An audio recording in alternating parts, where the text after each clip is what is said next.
Well, hello and welcome to Lengro Late Night Live. I'm Claire Lengro. And I'm Jack Tyler. And as you can see from the scroll underneath, we'd both like to say, what would you like to say, Jack? Well done to England. Yeah, well done. Get in there, England. Get in there. They're bringing it home, aren't they? They are. Not joining us tonight is Sam Earl. And we, first of all, we'd like to wish her a speedy recovery. She's not feeling too well, is she, Jack? No, she's not. But we don't know whether it's because she's hanging from last night's game or if she's really not well. See, look, you've got the brains as well as the beauty between the two of us, because I never thought about that as well. But what about you followers? How many of you are suffering from last night's game? Unfortunately, I missed it. Hi, Joanne. Newfound addiction at the gym. I'm a bit obsessed, aren't I, Jackie? I know, but I'm so impressed. I never, ever thought I'd see the day. But you really love it, don't you? They're doing your weights and your yoga and... I do, and it's taken like 12 years of me being absent from any form of exercise to going back to it. And Rose Pierce, of course, our Lengro family member, she forced me back to it, and now I absolutely love it. I think it's time for me. What about you, Jack? What is your time for you that you take? Well, at the moment, I'm writing my my book, so that's sort of taking up lots of time, as well as doing because I have a pet service as well, don't I? So I'm looking after dogs and things like that. So it's quite sort of full on there. But I am really enjoying being able to go out again, going out with friends for dinners and lunches and things. I'm loving that. Of course, you and I used to get dressed up just to go to the supermarket, didn't we? We did. Yeah, we absolutely. Lots of people saying hello. Say hello to them, Jack. Yeah, hi Joanne, hi Linda, Catherine. Catherine Kelly says exercise is good for the mind. Have you found that? I find that when I come out of doing the exercise, that I'm absolutely aching, I'm killing. But Encore Gym, if you're watching, thank you so much for working me so hard. I just feel stronger in myself, both mentally and physically as well. But I wonder what gives our followers that oomph to go on in life, that oomph to feel good about themselves. Because well, I think one of the things is the sun, and we haven't had much of that this week, have we? No, we haven't. So your Lengro weekend, when you came down here, we got rained upon, didn't we? What do you think the weather forecast? Why don't you be the predictor tonight? What do you think the weather's going to be like when we're down by the river with the wandering Amanda Waring? Yes, so we're going to see Amanda this weekend, but unfortunately, I think it's going to be pretty much like this. I think it's going to be a bit of sun, but mostly rain. But if we're dressed for the occasion, and it doesn't matter because we'll all be together and we'll all have fun, whatever the weather. Exactly, we will. But we've got a bit of a dilemma, haven't we, of the day, really? And that is, of course, Amanda Waring is the woman who has everything. She doesn't want for anything because she just loves the fact that she's alive. But we don't know what to take her as a gift. And she's not joining us now until, look, I've got no watch on. She's not joining us until 9:30. Freckle past her hair. Yeah, freckle past the hair. What would you buy the woman that has everything? What gift can we take to West Sussex, to Amanda Waring as a birthday present for her? I've run out of ideas, Jack. Have you? I know. It's really hard, isn't it? Yeah, we need some ideas. We also need some ideas about what the dare is that we're going to give her, because she's got to do a dare on her birthday. Go on, explain further. Lauren Moss, Catherine Kelly, come on, get your thinking caps on. What can we buy Amanda Waring for a birthday? And tell them about the dare, Jack, as well. Yeah, so for her birthday, she has agreed to do a dare. So we have to dare her, but we want the viewers to let us know what you think would be the best dare from now. We've had some suggestions, haven't we? Like her to dress up as a nun and go up a mountain singing The Sound of Music. And then somebody else said, but maybe she should dress up like the nun from The Conjuring. But we're not, I can't really see Amanda as dressed up as a nun from The Conjuring, can you? Well, the funny thing is that many of you might not know, but we have a weekly Lengro meeting. So we did say to Amanda Waring, guess what? You'll never guess what the viewers said.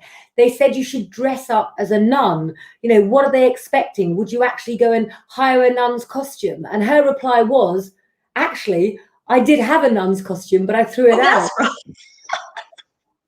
Yeah. Anything's possible in her wardrobe. She probably has all sorts of outfits. But Michael Crowther, how is he was fixing his engine exhaust? Was it a success? Are we all revving to go now?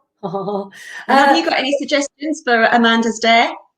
Yeah, we need to know, A, what present to buy her and what dare we can get her to do, which is within the COVID restrictions, but also that can give you a bit of a laugh as well. We're going to be going live, I think, from about just after lunch, aren't we? And then until we've consumed the first bottle of wine, you can have us until the first bottle of wine is empty. And then it will probably be pictures only. And those pictures will probably be us falling into the river, I should think. Probably. Oh, but also we've got the lovely Mitch Jenkins with us. How exciting is that? Oh, I cannot wait. Do you know what? I had a message on my phone from Mitch Jenkins as well. I've got to show it to you guys. I've got to tell you rather. Mitch Jenkins, of course, is my amazing friend who I went to drama school with. And his message was, let's have a little look. Yeah, he just said that he would meet me at Worthing Station where he lives to drive me to Amanda's. And he said, I have a black Jeep. So if you see a black Jeep, it might, and you're in Worthing, it might be Mitch. Make sure that you say hello. He said, I'll be waiting for you, Claire, with a raincoat and a yellow rose in my lapel. Oh, it's so mysterious, isn't it? I love that. My reply was, I will be wearing a red rose. I'll answer to the name of Joan with a copy of the Daily Telegraph under my arm. So Mitch, look out for me. I don't know why I chose the name Joan either. It felt quite Hitchcock. Yeah, it's very, very 40s, isn't it? It's very, yeah. Yeah, it is. I'm rather that Audrey Hepburn sort of era stuff. Definitely Alfred Hitchcock, of course, because he's got a bad rep lately. But Michael Calvey, his exhaust bracket is changed. Oil and filter changed too. All done, thank you. We do care and we do worry here at Lengro. So the message there from Right, so Catherine says, right, you have to be careful because you know what Amanda's like. I think she should definitely dress up as a nun. Oh, well, there's a lot of people that want her dressed up as a nun. What is this nun thing? Oh, well, maybe it's because it's the complete opposite to her Conchita with chocolate all over herself. So maybe. Yeah, I'm having none of it. Get it? Come on, guys, dig deep. If you're still drinking wine from watching the football, then dig deep and think of a good dare for Amanda. It's got to be COVID safe, but we are turning to you. We entertain you, so you've got to help us entertain you back with thinking. Oh, Stephen Burns said he started it as well. Yeah, you started the nun thing. So think of something that's within the COVID restrictions where we don't have to hire a nun's outfit, Stephen. She's more than willing to talk to strangers, isn't she? She is, yeah. She did the other day, didn't she, when she was wandering around a pub?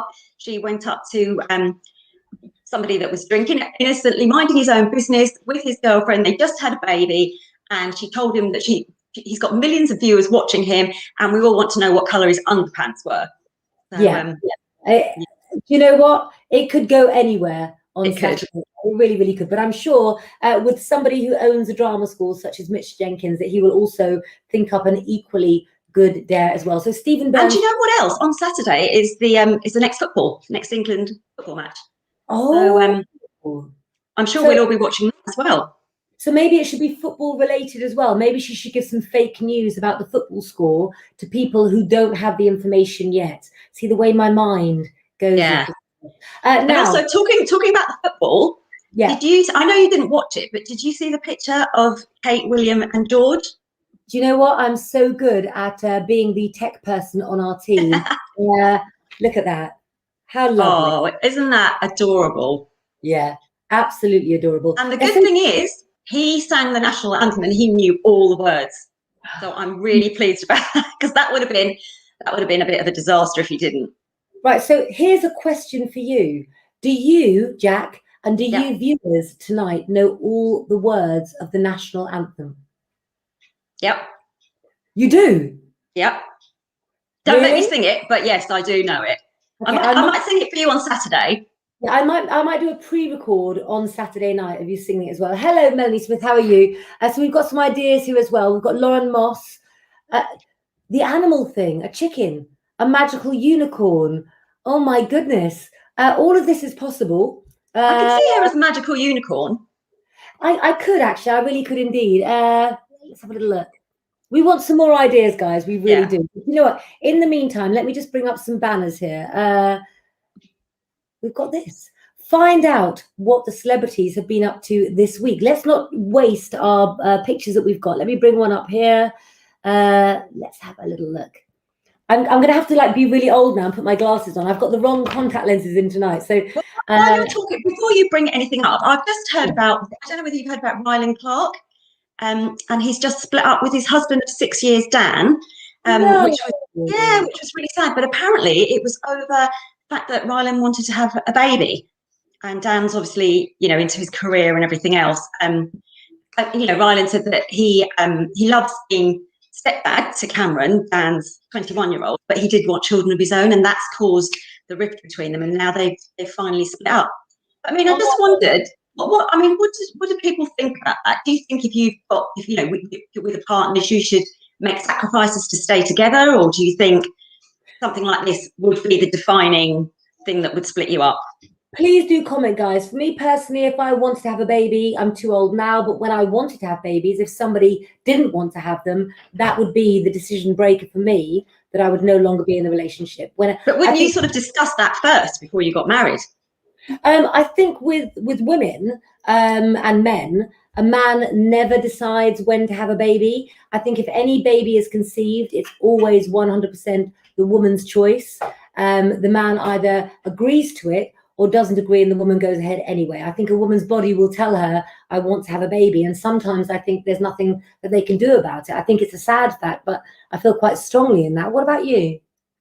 Yeah, I mean, I think it's something that you really, really need to talk about before. But I mean, it does happen, you know, when you see older women with younger men, that and the younger men have sacrificed not having children to be with them. I mean, look at Carol McGiffin. You know, she's got a much younger husband, so he must have made the decision when he met her to not have children because he wanted to be with her. So I think it's just how much, I don't know, how much you really want to have children, how much you love the person. I don't know. It's difficult, isn't it?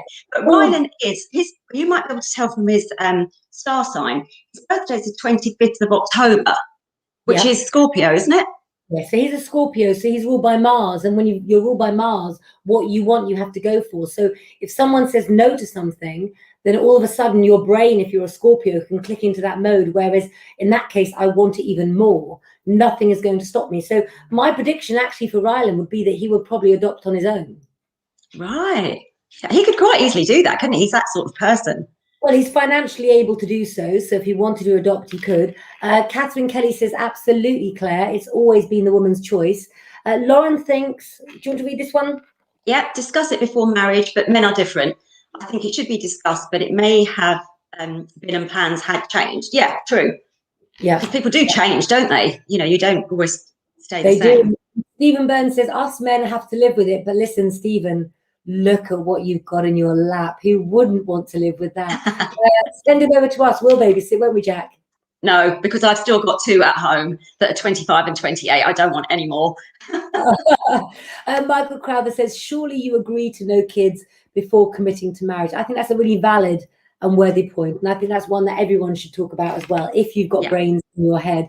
And Julie thinks it's got to be a joint decision. So that's such sad news tonight on Rylan. And I do wish him the best of luck. But, you know, full respect to the man for standing up for himself as well. Absolutely. Yeah. Okay, so let me just have a little look at what else we've got here, because we've got some lovely pictures coming up. Shall we do 007 or should we wait for Amanda? Oh, let's wait for Amanda for that one. Let's wait for Amanda. So I'm very good here because I've got a picture of, let's have a look at some gorgeous pictures here. Hold on one second. I've got a picture of these beautiful people right here. Oh, so that's the Kemp. So I don't know whether, I mean, you must have seen Martin and Roman's weekend breakfast program on ITV. And actually the theme tune was composed by Martin's daughter, Harley Moon Kemp. She's a talented singer and songwriter she's actually a brilliant country singer. I absolutely love her music. You can watch that on some of her stuff on YouTube. And of course, Roman and Harley's godfather was George Michael. And Roman said that George was an amazing guy. He was my uncle, and he's got lots of happy memories of them all going on holiday together and spending Christmas together. But Mum Shirley Kemp, who you'll remember from Pepsi and Shirley, she was also backing singer for Wham. She's also multi-talented because not only is she a singer, she's a photographer and an author. And she's always posting these beautiful pictures of her fairy tale garden on Instagram. Oh. Michael Crowther will love that because he's also given me advice on my garden as well. Look at this one, look. Yeah, so that's a fireplace that she decorated, well, she painted and put it up against a tree, and it just looks amazing. She has all these amazing displays. But she also, her and Pepsi have also brought out a biography called "It's All in Black and White," where they talk about childhood, family, friendship, fashion, and their music careers. And you know, they're such a lovely family, the Kempso. They're all so close, and she's always said that when the children were younger, she encouraged them to do songwriting as a way of expressing their feelings. Yeah. Yeah, they're very, very close family. Beautiful family as well. A beautiful family, and I think actually they're some of the people on social media who actually enjoy doing what they're doing. So when you see them live, there's actually that chemistry there, and that chemistry makes a real difference, doesn't it? Yeah, and Martin and Roman are on Gogglebox as well, and they've done Marks and Spencer's campaign together. The clothes, yeah. That's absolutely fantastic. And I think that the whole Kemp family as well. Did you ever see him in The Craze? Yeah. I mean, he can act as well. He can do everything. Is there anything that man can't do? They're also very close. Him and his brother Gary. They're also very close. So I think they're doing some sort of documentary together, some sort of spoof thing about Spandau Ballet. So, but I think Tony Hadley is he's refused to go back to the band, so he won't be taking part in that. But that's something else that's coming out, I think, this year. Yeah. So Steve Burns wants to make a statement here. I'm only kidding. I love my son. We know that. We know. Us men must remember we don't carry the baby. The women do. Yes, always remember that. That's very important. We don't want to go through that ever again. To me, I hate you. So Michael Crowther loves the garden that they've got there as well. I do think that with any family working together, when you've got that good working relationship, you can always tell, you know, on a live program whether or not they get on, can't you? Yeah, absolutely. Fantastic. So we've got some other pictures here to bring up as well. Hold on one second. Hi, Leslie. Leslie Anthony's there as well. Leslie, how are you doing? We've got also this picture here. So, yes. So we've got some babies this week. So baby news. Yeah. So this is Ewan McGregor's daughter. What's her name? Esther. And this is his baby. So this is his baby with partner Mary Elizabeth Winstead, their first child together, because he's got two older children, Clara and Esther McGregor. Remember he divorced his wife Eve in 2018. Sorry, I'm just going to leave that picture up because I've managed to get it so that Ewan McGregor's in the middle of us, so I can just. Hello, Ewan. Do you remember all the scandal behind that affair? And I think it came out on his daughter's birthday. No. So explain the scandal for those who don't know. Well, he was having an affair with this woman that his wife presumably didn't know about, nobody knew about. And I think it came out in the papers on the day of his daughter's birthday. So that must have been really traumatic. But he's really happy with his new partner, and they've got this lovely little baby, Laurie, now. So, but the children seem to have accepted it. The girls have been putting pictures of their baby brother on Instagram. So look at Ewan McGregor. I don't know how old he is, but I do know that he's got to be about our age, right? Yeah. So having a baby that I could not imagine, Jack, having a baby at my age now. Not at all. Could you? Absolutely not. No. So to be a father, look, Catherine Kelly, oh my God, I didn't know that. You know, there's pluses and minuses. So is Ewan McGregor, you know, one of those men who, like we were talking about, the woman in his life has said, I'm going to have a baby, whatever. Yeah, but also he's a celebrity. I don't think he's going to be hands-on 24 hours a day, exhausted with no sleep and everything like we would be. So, well, I mean, we put a picture up a few weeks ago of Naomi Campbell, and she had a baby at 60. I don't care how much money 50. Oh, sorry, 50. I don't care how much money you've got. Even if you have nannies, you're still going to have to look after that baby at some points in your life. And I think at 50, it should be an age where you can, you know, look forward to grandchildren and look forward to your children, you know, mostly looking after themselves, and sometimes us having to do their dinners, ferry them round still or whatever. But the thing is, I had my children when I was quite young, and it was exhausting then. So I can't imagine how exhausting it would be now. Yeah. Michael Crowther, if you're with somebody and you decide to have a baby, or a friend of yours had a baby at that age, even if they got a nanny, do you not think it would still be a struggle? I think it would be, because that nanny has to go home unless they're a live-in nanny. And surely the mum, do we know if it's her first child or not? I'm not sure. I think it might be because there wasn't any talk about any other children, so I assume it was her first Well, child. Jack, do you know what? Even if it's her first child, a baby is a baby and it's a full-time job. So at points, that baby will need its mother and True. its father. So good luck, Ewan, because actually that brings us on to something else. Yeah, Michael thinks it would be hard work. That brings us on to something else.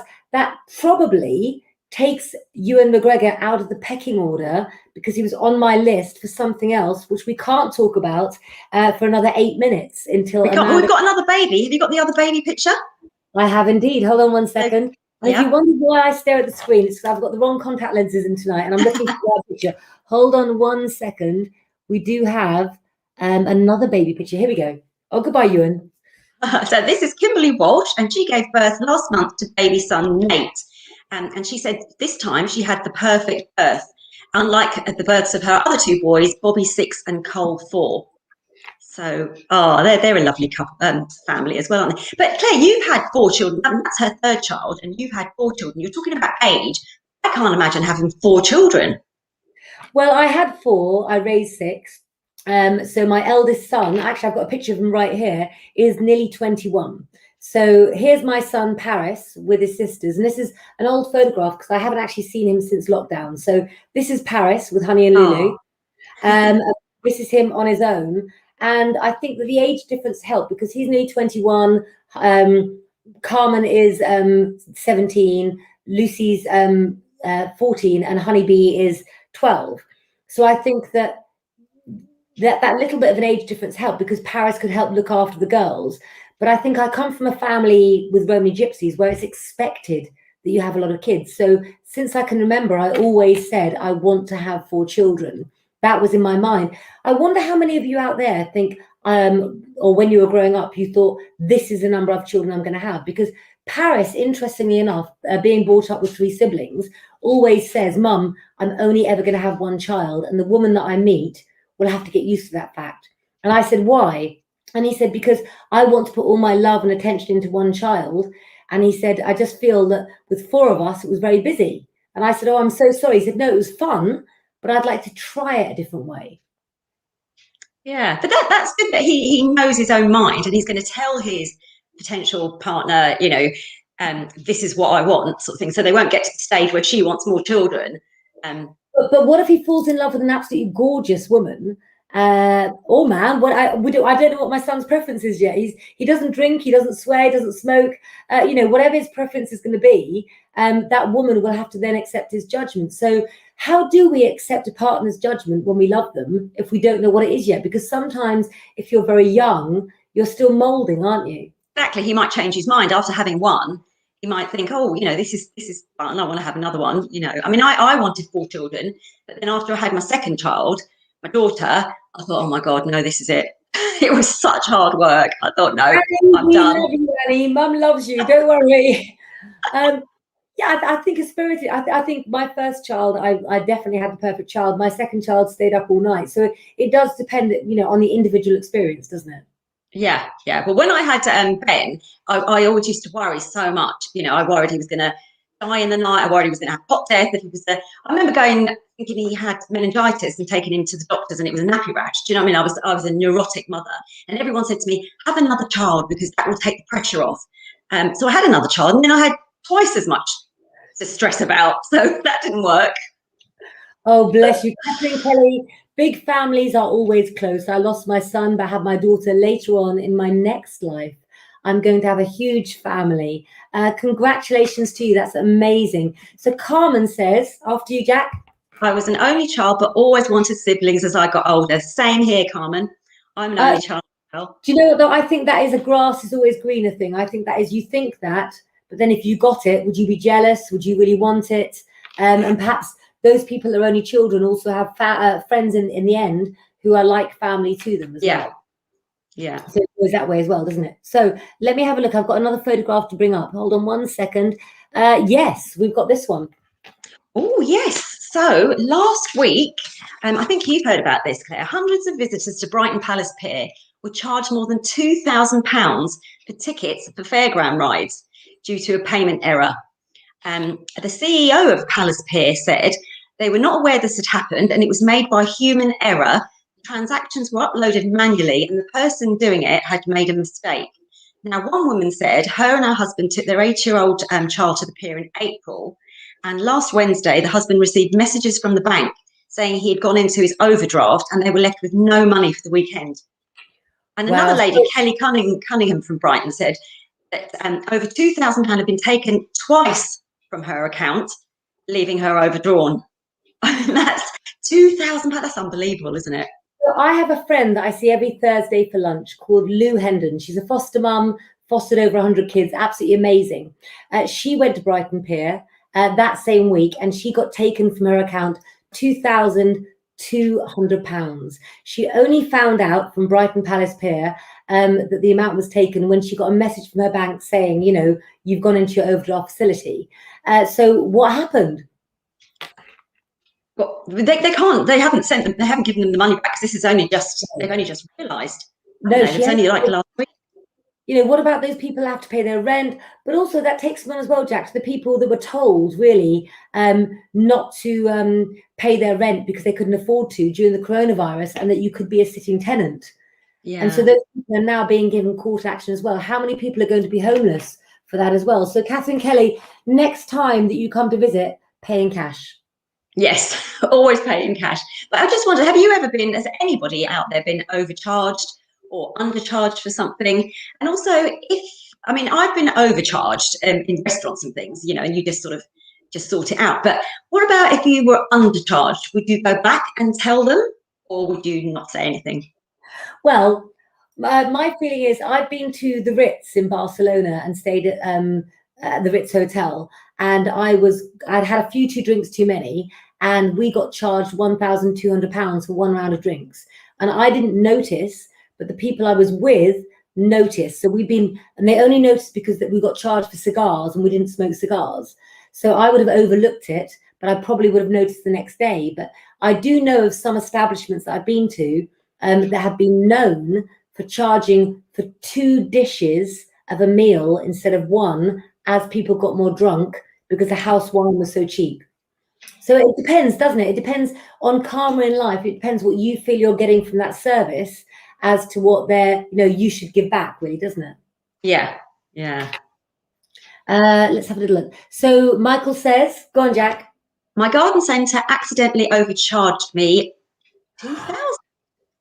Me and the till lady were so busy talking, we didn't notice it. The garden centre called me to let me know of the error. They were very apologetic, but it was a simple mistake. Oh my goodness, hold on a moment. I have a vision in my crystal ball. Have you? I can see somebody wandering. Who could that be? It might be wandering on to our screens a soon-to-be birthday person. Hello! Hi, Amanda. Jack, take over. So I've got to take some banners off. Hold on. How are you, Amanda? Where have you been? Where have you been wandering for the past half an hour? I have been wandering in Dorking. So I went to see the wonderful Virginia McKenna. Did you? Yeah. So I haven't seen her for a year and a half, and hi everybody. Hi Joanne. So I've just had the most extraordinary, beautiful, lovely, moving, gorgeous time with her. I mean, we were in separate rooms because, you know, she's 90, so we have to be so careful. Hi Leslie. But oh my God, my heart just sang, and I didn't want to race away. I was going to be just in mid venue, if you see what I mean. So I thought, no, I'll get here for 9:30. That's fine. She looks amazing. Oh, amazing. But do you know what, Amanda? So today I put on Instagram, I found, I think it was yesterday, this beautiful video on, I think it was animal fixation on Instagram, of this man who obviously had brought up lions, you know, in the wild. And he was reunited with them, and they ran up to him and he was hugging them and, you know, feeding them water and rolling about them. And it was so beautiful that I went straight on afterwards to the Born Free website, and I signed the petition, trophy hunting petition. Good. Yeah, so I did that straight away. Right, can you type that in as a comment and I'll bring it up so people can also. I don't think I know how to do that, boss. Right, give it to me. Give it to me and I'll do it. Do we know the website? I think it's just www.Born Free Foundation. Is it, Amanda? Yeah, it should be bornfreefoundation.co.uk or .org. Just have a look on that. And how is everyone? So I've missed you all. Oh, well done. Oh, actually, we've all been waiting for you, Amanda. Oh no, the party's only just begun. You have been missed. You've been missed. We've been discussing ideas about your birthday. We've been asking people what the perfect present would be for you that we could buy you for the woman who has everything. And we've also been talking about the dare that we should get you to do as well. And I'm afraid that lots of your supporters and viewers have been talking about nuns. For some reason, they've got an obsession with you and nuns. It ends up with us all being dressed as nuns as well. There was one magical unicorn, but we thought you'd quite like that. So that wouldn't really be a dare. That might be something that you would do in your everyday life. Yeah, that's no dare. That's just an everyday occurrence. Yeah. So, Amanda, let me ask you, what can we expect from coming to visit Wandering Wearing? Well, you'll be lucky if you find me then, if I keep on wandering. No, as soon as you're here, I like, quick, hide. I'm supposed to be picking up Jack from the station. I mean, it's supposed to be my birthday, and I don't understand why I'm taxiing everybody, looking for everybody, putting everybody up. Where's my birthday? Is that actually my birthday? Well, that is your birthday present. Your celebration, your party. I'm just not, somehow I feel, so I'm hoping that all the viewers and all of you have come up with some amazing presents, because I am somebody who really believes in gifts. I really do. I have a great, strong belief in gifts. I don't deny them. I don't reject them. I want them. I want your gifts now. Just so you know, I do have a very special gift for you.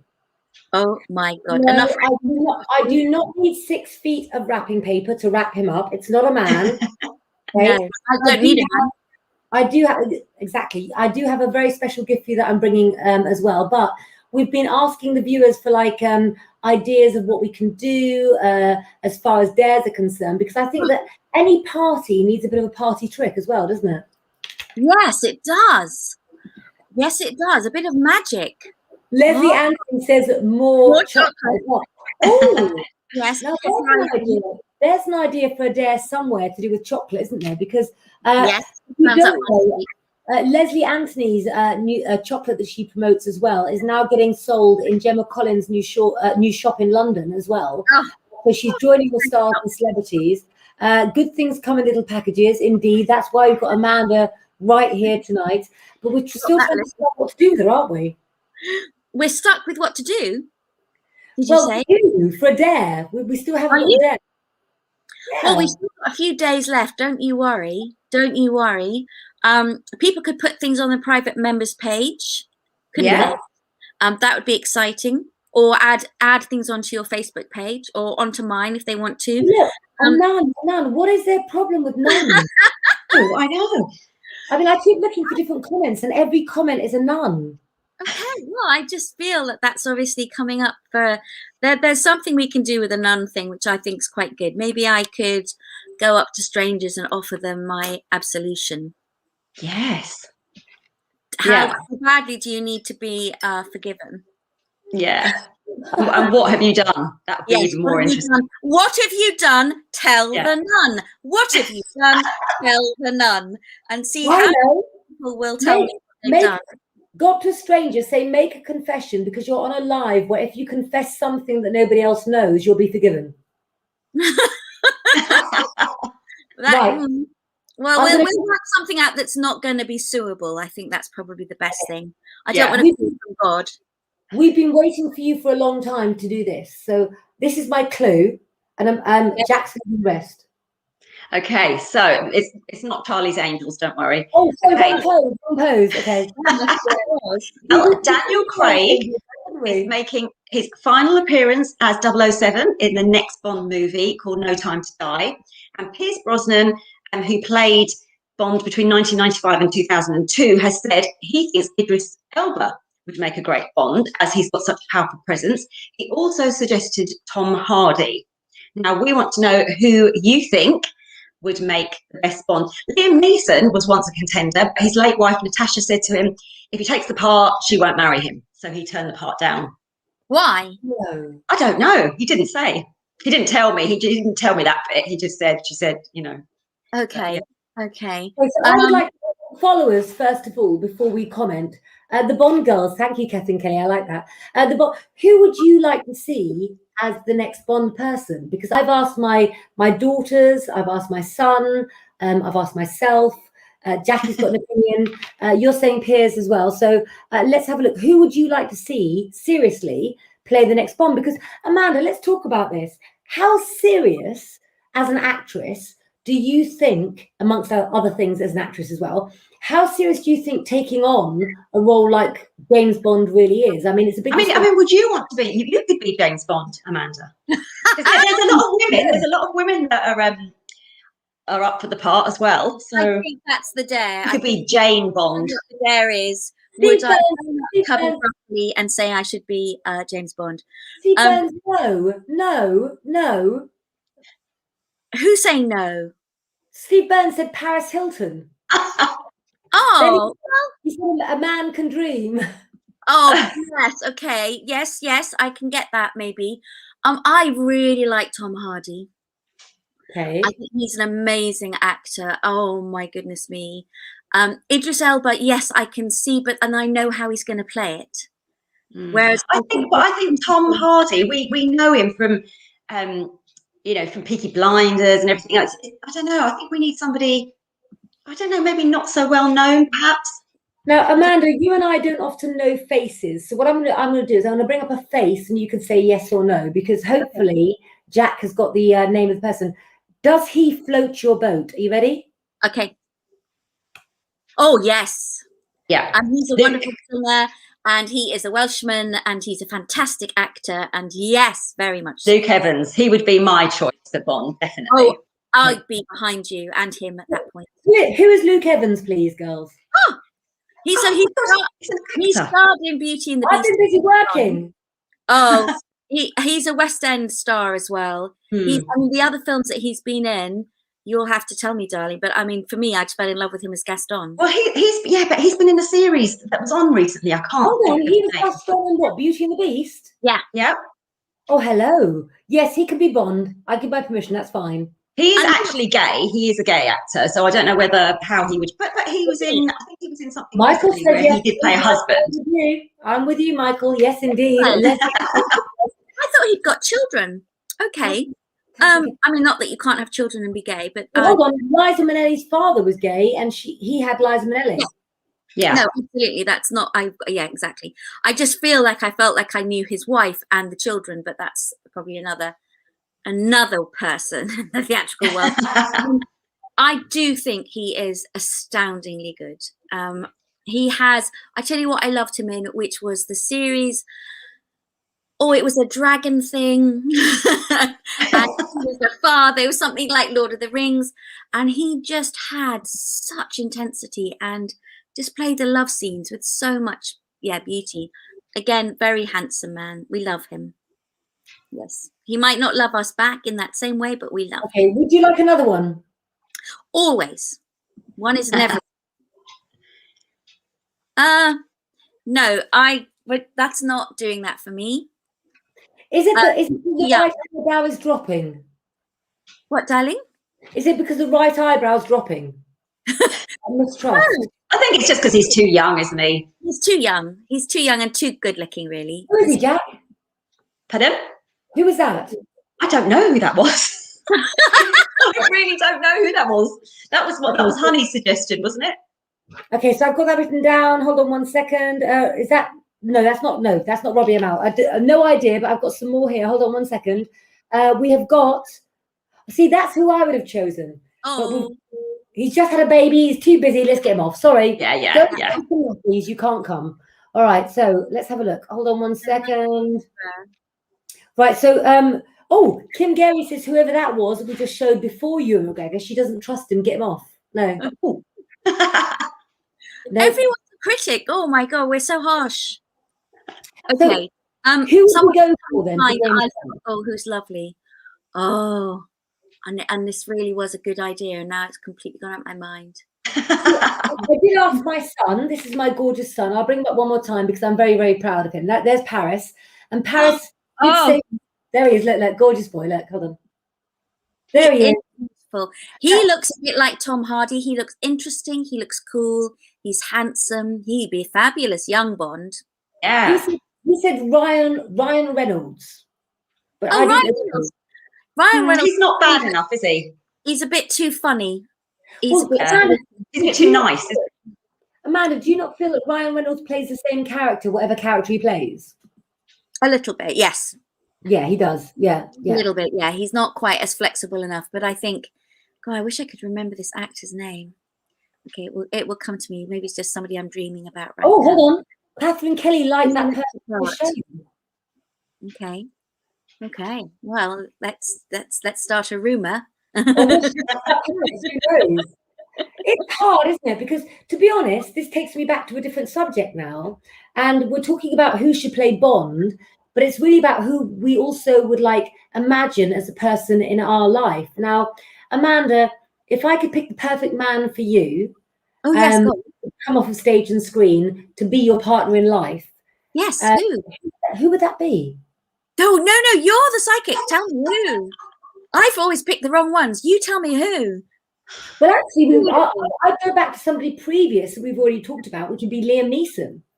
Oh, yes. Oh, yes, I could see Amanda with Liam Neeson. Liam Neeson is tragedy. He's empathetic. He's a good actor, so he's into the theatre. He's into charities. He's dealt with death. Amanda deals with death all the time. I think that they could be a perfect love match. Oh, he's very, very tall. And I told you, he did. He made me blush. He was so complimentary about how I looked. We were performing together at the Globe. Oh, in Dallas, in New York.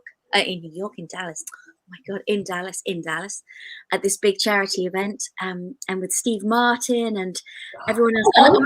Literally, I would marry Steve Martin. You've met Steve Martin, the comedian. Yes. Oh, yes, he's brilliant. But he's manic depressive, and so probably not ideal, though amazing. I think deep down in your mind, Amanda, you already know Liam Neeson is gorgeous. Deep down in my mind, I probably do already know. I know. I think the thing is that you know what you don't want, and then you've got to make sure that you open your mind and heart up to what you do want. And that's slightly different. But Liam Neeson, certainly physically, just that big bear of a man, just really, like that kind of slightly craggy and weather-beaten. That all suits me very, very well. So. I can see Claire with Pierce Brosnan. I can too. Oh no. He looks like my brother. I have a brother who looks like no. It would be like sleeping with my brother. No. But can I just say, because he's quite sort of suave and sophisticated, and you know. Okay, so can I ask our followers, who would you put Jack Tyler with? Anybody. Are you calling her a loose woman? No, we're better than loose women. We are loose women. I think Steve Martin, one thing that always... Oh, Jude Law, Kim Gary. Thank you very much. Oh, Jude Law, yes. I can see Claire with Jude Law, yeah. Well, you've got to be careful because you know what happens every time he has a nanny. Oh, yes, that's true. Yeah, but we don't need a nanny anymore. I also think with Steve Martin, if you do remember Steve Martin... Jason Momoa, I'm so with you on that. Do you remember the film with the man with two brains? I love you and you love me. I mean, who remembers Steve Martin films? They're classic. But also, Amanda, it's an interesting point as well, isn't it? You talk about him being a manic depressive. When I worked for OK Magazine and I was writing my books, I used to get invited to a lot of parties, and I went to a party with Sacha Baron Cohen, who was what's his name, Ali G. Yes, and I've just seen him in Borat yesterday. And David Blaine, and I was in the bar area. Oh. And they said, no, you know, you work for OK Magazine, they want you in the VIP area. I was having an amazing time with all of the people that had worked on the books with me, such as the sub-editors and stuff like that. They unhooked the sort of, whatever you call it, the rope thing. And I went and sat in between Sacha Baron Cohen and David Blaine. And there's all these beautiful models sat around him. And they said, oh, you're the astrologer. I'd never met such depressed characters in my life. Oh, darling. And I'd rather have been at the bar with the people who were just working, whatever. But I think sometimes, like Robin Williams, manic depression comes with genius. It does. It really does. There seems to be a price to pay, because when you unhook your mind enough times to get the expanse of the comedic genius that's there, I think it's quite hard then to rehook it back into reality. And so then I think you get lost. And when you get lost, you start to plummet. Gravity takes its toll. And I feel, and also, again, when you have that manic high, so there's a lot of bipolar comedians and people out there, where you have that manic high, you have that jokes, you have everything coming in. It's incredibly empowering. It's incredibly addictive. But you are willing to sacrifice that to know that you will get the low, because you know you've got material to sustain you. Yeah. And it's a very, very fine balance. I think, genius and madness are intertwined and interlinked. I'm not 100% sure, but didn't Brian Connolly really suffer with depression? You mean I'm not sure. But it's a lot of the comedians and things, isn't it? It's a lot of Billy Connolly. I don't think Brian Connolly does, but Billy Connolly. Oh, I thought Brian Connolly went through something. Brian Connolly as well. Okay, maybe. I don't know. Maybe you can Google and have a look. Although I wouldn't believe everything you read in Google. So Linda Goldsmith Black says Benedict Cumberbatch. Sorry, Cumberbatch. Oh my God, that says a whole new area with that. Okay, it's a new name. That's Gerard Butler. Now he's nice. Henry Cavill. He would be a great Bond, Gerard Butler. Yeah. Says it's Bobby Davro that suffered with depression. Oh, right. Yeah. Okay. Benedict, James McAvoy, I love, and I think he also would be very good. Yeah. Henry Cavill would be good, but maybe a little too predictable, possibly. Yeah. But he is very, very beautiful. Like Michelle's point that Winston Churchill had bipolar. Yeah, I think that's true. Florence Nightingale. Again, David Tennant. I have to say, David Tennant. I never knew that. Was beautiful. But I think who I like is Matt Smith, who played Doctor Who. I know he's young. Oh, yeah. But, he's got a quality about him that is suave and witty, and he's growing into himself. So I think he could be a rather fabulous Bond too. Definitely. That's a good shout. Naomi's comment, please. Where's Naomi's comment? I can't see it. If you'd like to comment again, Naomi, then we can read your comment out. So yes, Matt Smith says Joanne. I didn't know that. I didn't pay attention. I didn't know that. Sorry. Oh. Steady on. Okay. Fine. Oh, Leslie said met him backstage, not the same person at all to the person you see on stage. Oh, who was that? Who's that, Leslie? I think maybe David Tennant. I don't know who Taylor Kinney is to say he'd make a good Bond. That's not someone I know. So who is Tom Hiddleston? Tom Hiddleston, maybe? No, not enough. I'm going to say not enough balls, but I think what I mean is he's a bit light. Not enough oomph. Yeah, you need someone with a bit more oomph. Yeah. Oh, Leslie was talking about Bobby. Oh, Bobby Davro. Yeah. Can I just say, Michelle Hayes says, so Winston Churchill saved us in the Second World War. Indeed, he did. And we were not in any way criticising the fact that he would perhaps suffer from depression or bipolar. That's not something that we're criticising at all. So it's something that we live with, and it's something they can't help. So do not think that we were dissing the man himself. We weren't, were we, ladies? No. Oh, absolutely. And we're not dissing anyone with bipolar. I think we've all got the elements of highs and lows within us. We've all gone through phases, obviously not so extreme as some people have to endure, but I do think it's interesting that those that ride those waves so wide, it's almost like they've expanded their experience in their mind, and they've come back with nuggets of scintillating because we wouldn't think about that. You know, when you think about our lives, and maybe for some of us is a fairly narrower, steadier broadband width. Yeah. And those that are either enjoy that depth and width or struggle with it, at the same time, there is something within that moment of reaching that brings back nuggets that we can share, whether it's, you know, genius of Winston Churchill or whoever that could be, Florence Nightingale. I mean, yeah. 100%. Now, Joanne says the young Welsh guy who played Elton John is interesting. Now, Yes. that's an amazing actor. And I think that what he would do with James Bond is he would bring it down onto a more normal level as well. Is it Taron Egerton? Is that right? His name? I don't know his name. I don't know, actually. Do you know that? Oh, listen, look, Catherine Kelly has got a good suggestion. David Beckham. Well, I'm not so sure about that. I think David Beckham can do anything. Come on. He can't speak with the. No, they'd have to change. They'd have to use subtitles or something, wouldn't they? If David Beckham was doing it, but yeah. Little bit, you know. Hello. We're just doing James Bond. We're just letting ourselves. Yeah. So, cousin Deb, and also Heavenly as well. Who would you get to play the next James Bond? Who would you choose to play the next Bond person? Let's have a look.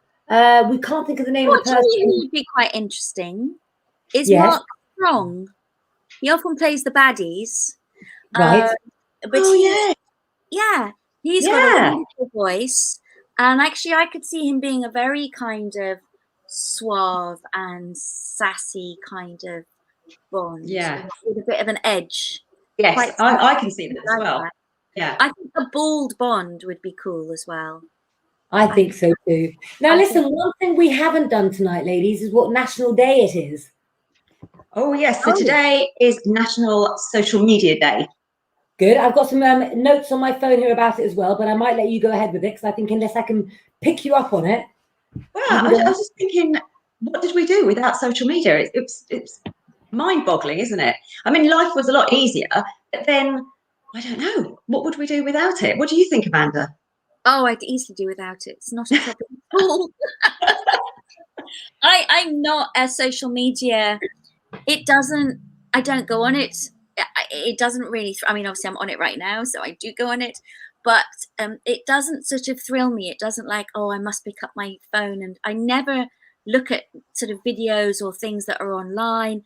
I'm still kind of caught in the past where, yes, we had to use a phone box, basically. Amanda, I think you're wrong, because I think there's a difference between what you're saying and what you mean. So I think basically that social media you like, because I think you like sharing your stories with people. But I think that when the phone rings and you have to answer it, that's what's annoying. Okay. I quite like answering the phone when it rings. Oh, I hate it. Oh, no, I like it. I don't mind that. I hate speaking on the phone. Hate it. Oh, no, I love it. Oh, no, I'd much rather speak to somebody. No, I'd much rather see someone. I mean, I prefer talking to someone face to face. Yeah. But I'd rather always speak to someone than have to write an email or a text. Well, I don't know. I think sometimes it's easier, isn't it, if you're texting or writing an email or something. That's where I think you're in that social media. You've got it, and you've got swift fingers, and it's all easy. Whereas for me, by the time I've written one text, it's like I might have spoken to them for about half an hour.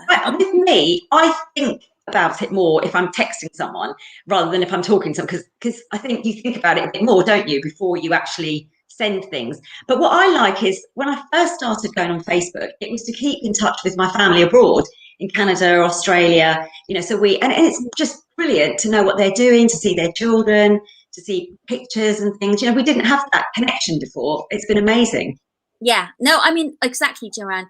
We wouldn't have us, and I can see the benefits so much. It's just that social media, and you know, I've got Instagram account and I've got various things, and there is a brilliant way of connecting with people and followers, but I think it's just because I'm not quick at it. I think if I was really quick and, you know, could type fast and do all of that, it would be much easier. But I'd rather do it. Can I just say that with the launch of Friendster in 2002 and MySpace in 2003, that is when social media became a mainstream. Then 2004 brought the founding of the king of social media. So it was not until 2004 that Facebook was launched. And that's how long we've been going on for. So before, you could only do 140 characters. Now you can do anything you want on social media. Well, you can't really, because Facebook kick you off, don't they? If you do something they don't like, or if you play some music. I tell you what was upsetting for me was I went to try and find my acting show reel to show somebody, and it's got a whole black thing, or it's always been fine to be accessible and everything, and it's got a black thing over it because there's something from ITV, like a 1 minute segment, and for some reason it's always been fine before, but just recently they've blocked it, so the whole videotape from my show reel is now non-accessible. Which is as you know, we used to show like live music on or like videos on our channel, and basically they'd be taken off, wouldn't they, if they're even with friends videos and stuff like that. So it's quite hard sometimes. Yeah. Also, a couple of years ago, one Christmas, I joined Ancestry.com, and I did the DNA test thing, and it was incredible. And I actually discovered 13 first cousins that I didn't know I had, and I got to see them, on Facebook. See the pictures of them and everything else, and it was incredible. I would never have been able to do that, if it hadn't been for social media. So there's positives and negatives, isn't there? Now we don't have phone calls, but we more have text, like messaging and stuff. When I take Honeybee to school in the mornings, I normally talk text to you. Would you like to explain everybody about Claire text? Claire text doesn't always make sense. I mean, the other day you had some new tentacles, you told me. I couldn't work that one out at all. Yeah, I will walk along the street and I will talk to Jack and reply by like text talking that you can do. Have you ever done that? No. So basically, you press the microphone button on your phone and you can like text talk, but it makes no sense whatsoever. But Jack understands my text talk.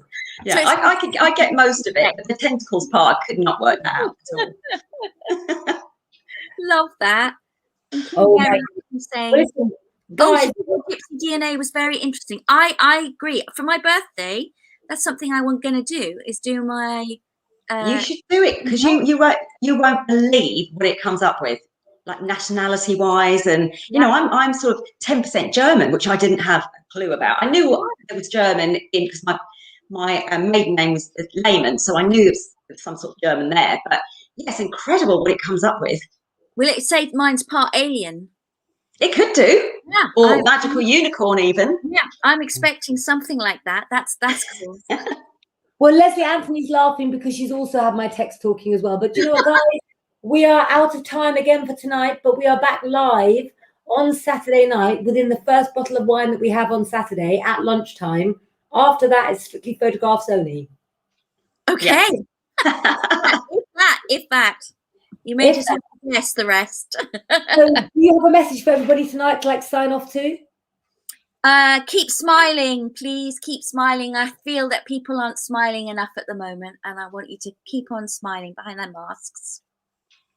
Oh, well, God bless. Good night. Jack, what's your message? Yep, watch us on Saturday, where we'll be coming from the river or whatever. But in the meantime, have a really great rest of your week. Thanks for watching. Bye. Bye.